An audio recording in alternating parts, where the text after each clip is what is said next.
और अब आपको बताएं कि खवातीन के आलमी दिन पर उन खवातीन को खराज तहसीन पेश किया जाता है जिन्होंने खवातीन के हकूक के लिए आवाज बुलंद करते हुए अजियत बर्दाश्त की। क़याम अमन स्पेन की सदर और बैनुल मज़ाहब हम आहंगी में गोल्ड मेडल हासिल करने वाली पाकिस्तानी नज़ात स्पेनिश जोसेफिन क्रिस्टीना और समाजी वुमन सिल्विया ने अपने पैगाम में कहा, अस्सलाम वालेकुम।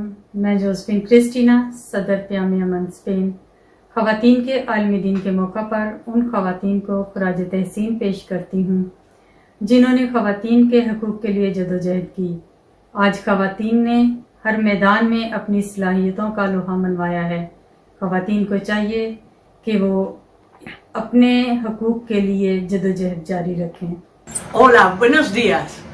Mire, para el Día de la Mujer deseo que hoy día 8 de marzo, pues que la mujer sea valorada y respetada como persona que somos, que no exista la circuncisión ni haya matrimonio no deseado, ni tampoco que las mujeres tan pequeñas se tengan que casar con un hombre tan viejo, obligadas por los padres, y que a las cuestiones de trabajo que se le valore a una mujer igual que a un hombre y que cobre lo mismo, porque aún nos cuesta más luchar para llegar al puesto del hombre.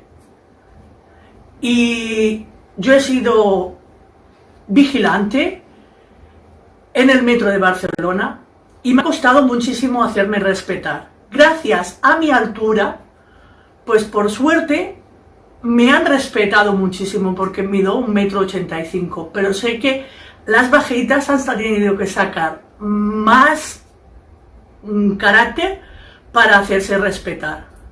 Yo, a mi hijo, ahora trabajo en Renfe de administrativa y siempre me ha gustado relacionarme con las personas. Entonces, pues me siento muy halagada el poderme